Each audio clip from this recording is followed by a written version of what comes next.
Red Wessel joined the Imperial Academy and swiftly became an army cadet in the service of the Galactic Empire. Meanwhile, his father, Grand Moff Marcellin Wessel's career was in decline after a falling out of favour with Emperor Palpatine. The young Wessel found promotion to the rank of general arrived swiftly through his effective approach to command and strategy. However, General Wessel wanted to play an influential role in the Galactic Empire, but he lacked the foresight to elevate himself to an even loftier position. After the Battle of Endor, the Galactic Empire began to splinter into various Imperial factions. Wessel in reality was a competent military leader who would find himself following Imperial warlords.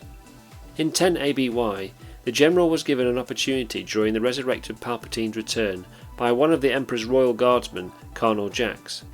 Jax, as an ex-soldier, offered Wessel a position as a personal aide, and included the general in a small group involved in a conspiracy with the intent on removing the clone of Palpatine from power. With an anti-Palpatine sentiment rife within the ranks of both the army and the navy, there was no lack of support for Colonel Jax. After the resurrected Palpatine was killed in 11 ABY, Wessel supported Colonel Jax in assuming control of the ruling council and his claim to the Imperial throne. For his loyalty, Jax installed the general as his military operations leader of Central Command, and later his supreme commander. However, later, Colonel Jax came to the realization that General Wessel lacked the vision required to becoming anything more than a military leader. The situation between them was reaching breaking point after the general's constant failure to understand Jax's thought processes over the issue of capturing Jax's former comrade, Royal Guardsman and now enemy, Kir Kanos. Wessel's forces had tracked Kanos to the icy outer rim planet of Zarja, but Kanos eluded his Imperial forces.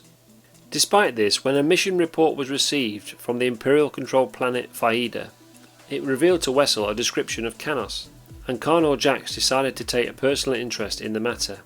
He had fled to the outer rim planet of Fahida in order to lay low and avoid Colonel Jax's growing power over the ruling council and the remaining forces of the Galactic Empire. The general immediately contacted the commander at Fahida, Colonel Shev, who was ordered to stand down any troops while Jax oversaw the capture of Kanos himself.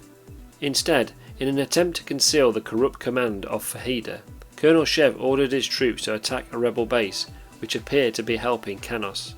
When Kanos and the rebels defeated Shev's forces, the colonel ordered a retreat and Kanos escaped off-world to return to where he was trained at the Imperial Royal Guard Academy on the planet Rincor.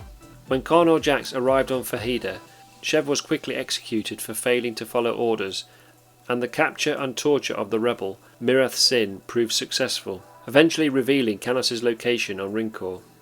Arriving above the planet Rincor, Colonel Jax made his way down to the surface while Wessel was informed of a scimitar assault bomber attempting to leave the surface of Rincor, and believed it was being piloted by Kir Kanos. Wessel ordered his crew to capture the assault bomber using the Star Destroyer's tractor beam. Once on board, Wessel ordered his crews to board the bomber and capture Kir Kanos. However, once boarded, stormtroopers found a droid alone at the controls. It was only when reported to Wessel that he and his fellow officers realised it was a decoy.